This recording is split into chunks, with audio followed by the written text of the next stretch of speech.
third time's the charm.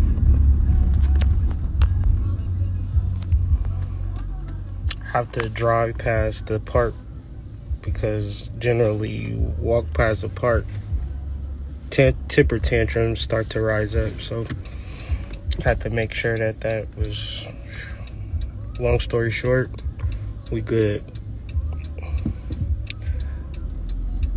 Just some quick points, and I don't want this to be a long video, but just kind of things that I just be compelled to just share for a weird reason. The concept is love and pleasure. Going into a relationship centered on pleasure, love, or lust will lead to hormonal deficiencies and hormonal challenges. There's so much in reference to the human body that you don't even get a chance to learn because relationships create fight and flight. If you don't have a understanding of yourself, they say relationships aren't 50-50, relationships are 100-100. So when you go into relationships centered in lust and pleasure, that's all you centered in. It's like relationships can be a drug. And what tends to happen is that you get used in your relationships like you use a drug. You center your relationship in lust and pleasure, then that's what the relationship is. The relationship knows nothing about love because they say relationships aren't 50-50. Relationships should be 100-100. So when we think about love in its purest form, it is a mere action. That's all that love is. But when you think about a pleasurable relationship, that is somebody that's potentially loving you. But when you think about it, you think about it as, I deserve more. And if you think that relationships is based upon what you deserve, then you're outside of love and you move into lust and pleasure. I say all of this to say that there's a different component at the foundation of love that's called protection and providing. To protect someone has nothing to do with pleasure, has nothing to do with lust. However, you will not be emotionally attached or connected to a masculine energy if they do not protect and provide. Protection and providing opens the door for pleasure, opens the door for lust. And mainly for the men, because this is something that I had to wrap my head around. A relationship is not a freaknik or a sexual endeavor. A relationship requires a person to be completely tuned in and tapped into the needs of their partner. And when you are tapped into the needs of your partner, you want to pour into them. An interesting thing that I just found myself doing naturally is that this is just something that I want to do. It might not make no sense to you, but I guess is my love language. I don't even want to make no money. I want to make like $1 million kajillion and just give it all to my wife. Even more so, I look like in my bank account right now, I got 5 cents in that bitch. My Chime account, it'll blink up, it say 5 cents. I'll be like, God damn. I can't buy shit today. No, I'm so serious. I want to pour into my wife all the fucking time. That to me is love. And the point of that is that there's no condition to that. It's not conducive on if she cook for me, if she act a certain type of way. It's not even conducive on she loving me back. It's a choice that I make. And she might not even understand my love language.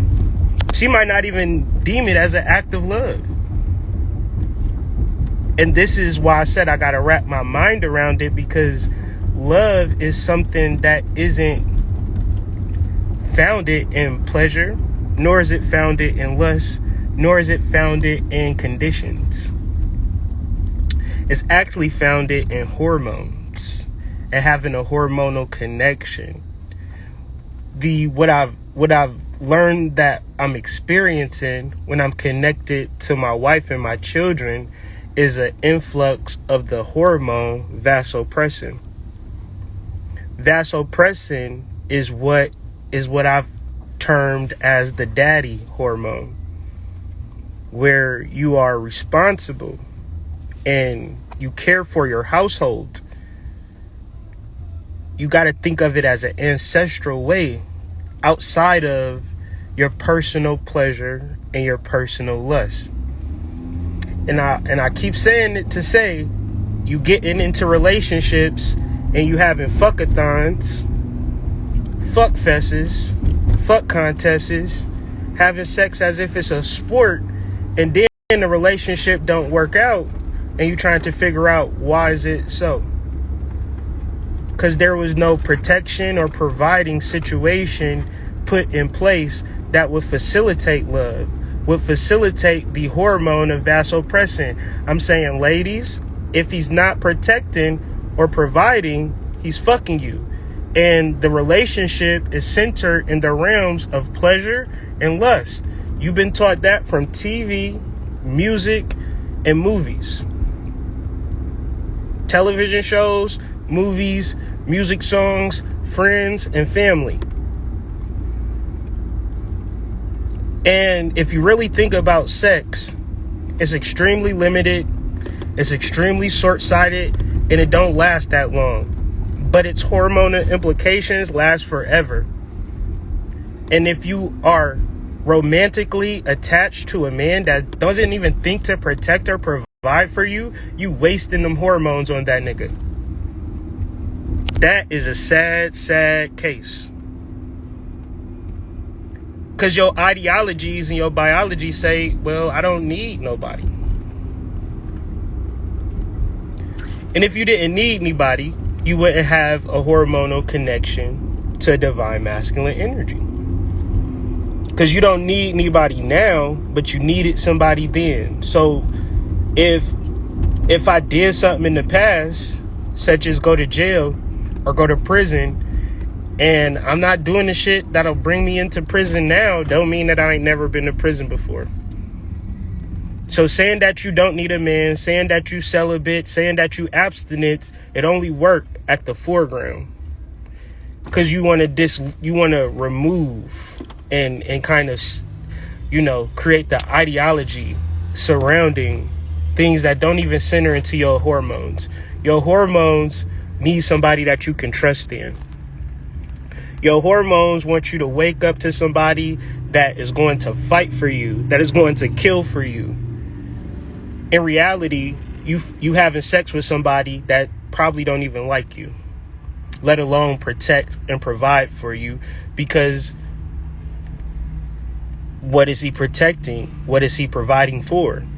Have you created the space and the energy, or do you even love that man? Let's talk about love as it relates to male and female relationships.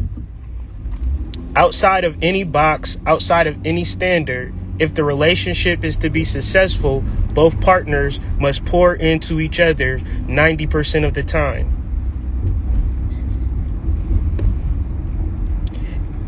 And essentially, if you are selfish, if you're thinking about yourself, two things. We go into relationships not completely whole. And we wish that our relationships complete us. We watched Jerry Maguire when we were children. You complete me. You complete me. Reality is we should complete ourselves. So when we go into our relationship, not 100%, we cannot give to that person. So essentially, we're taking from that person, which is cool. You can take from a person, but build yourself up. Like, you can be in situations where people look out for you, but that's not an excuse to give up. That's your excuse to start building yourself up and start growing and things of that nature. But if you take it, waste it, you don't have nothing to show for it, then the universe, karma, starts interceding within the relationship. And it's not even nothing that is wrong. It's just biological. It's like if I pour water out of a cup.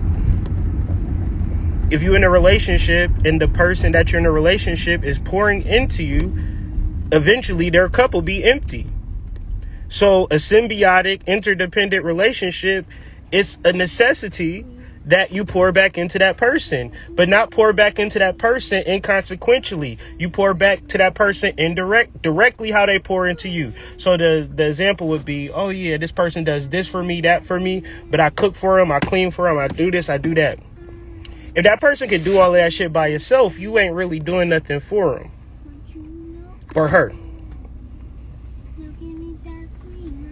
You would have to, if a person is financially supporting or financially supportive, protecting and providing,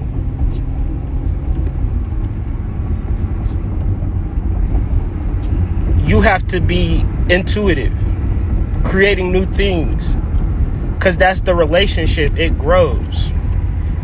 Society, entertainment, media treats relationships like drugs. And what I mean by treats relationships by drugs, all people do is use people. Men go into relationships. If you go into a relationship without the mentality of protecting or providing, you will be in a negative space long term. Because you're not going to progress sexually with the woman.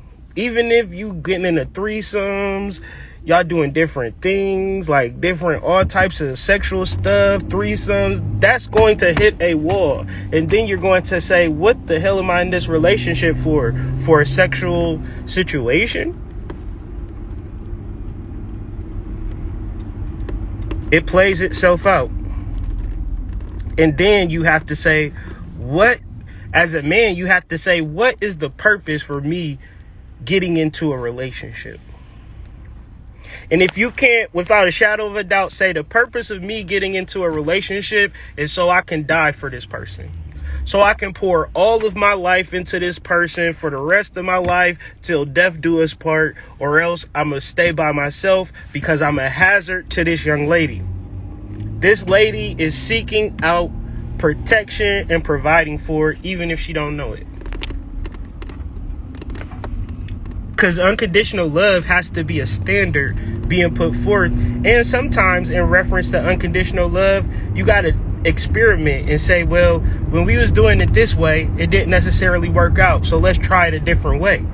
If the love ain't conditional, things will work out negatively, and then y'all start blaming each other.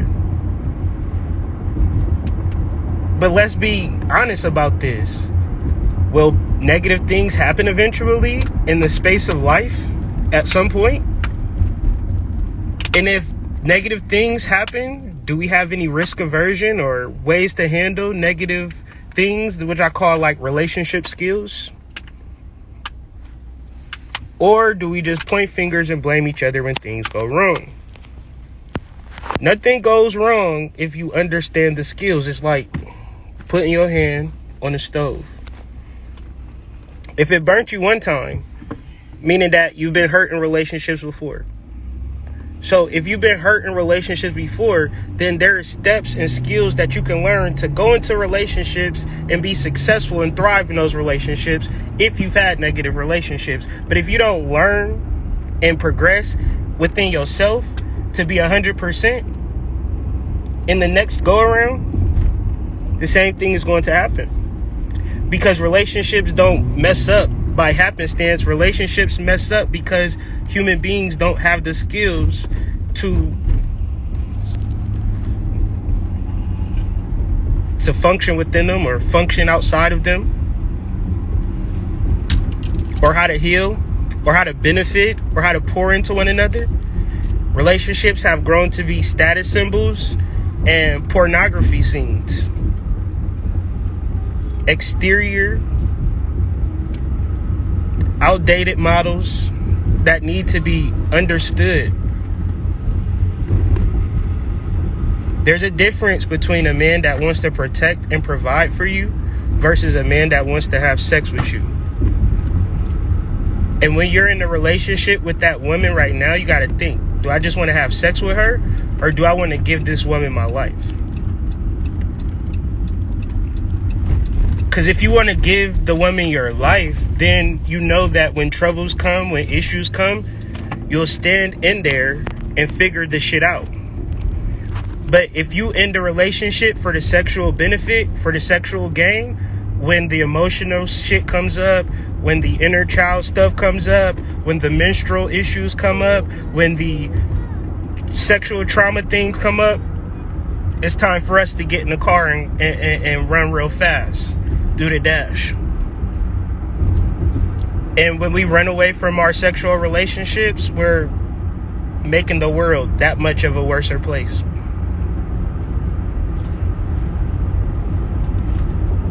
I can only say that the most restorative, most beneficial, most positive thing that ever happened is when I figured out how to dedicate and love a divine feminine, a divine melanated, a black woman unconditionally. I find that my goal in life, without a shadow of a doubt, is to pour into my wife. And I can go to sleep, I can wake up, I can live, I can die, knowing that you ever, like certain concepts that probably exist or don't exist, things like going to heaven. And they say, like, you go to heaven, you got to respect God. To me, that's understanding your maternal bond and honoring that. I feel that a lot of people are confused because they don't have anybody to pour into. They're very selfish, and because they're selfish and they don't seek correction, they'll continuously have those negative emotions associated with hormonal balances. If you bless God, God will bless you. I honestly understand that you find God through your relationships and developing serious relationship skills that you could be beneficial and be benefited within your relationship 100% of the time. But if you're 50% and you need a person for all these particular things, then you only judging that person by what they give you. And you're not judging the relationship on what you are bringing to the relationship. It's very important to just figure out how to fucking love somebody. It's very important to figure out, how can I pour into this person? What does pouring into you look like? And I know that if you never poured into a person, you feel strange about it, you feel vulnerable about it, and that's very natural. But I go to say, I've never been this at peace, knowing that my goal is not to satisfy my ego, but to satisfy my family, to protect and provide for my family. I feel blessed in that. I feel favored in that. I feel respect in that. When I don't, I can think of not having my family and my wife. And I think about all the turmoil, all of the stress, all of the anxiety, all of the fear that permeated my body. It was a hormonal imbalance because specifically I needed to have that feminine energy in my life. So the most favorable thing that has ever happened to me is meeting my wife. If I get a 10 cajillion dollars today, I would trade it in. You know, I'll be poor with my wife than rich and single. And most people don't understand that. They don't understand love. They don't understand hormones. If it's $10 billion and being by myself or nothing and just having my family, well, if I gotta sell blood, I'll figure out what I gotta do. But the love and the hormonal connection and the attachment that you have to your family is the understanding of God to me. So, quick little message that I just really wanted to share: establishing unconditional love within your relationships, or get the fuck up out of them bitches. You feel me? I'll see y'all on the flip side. Peace.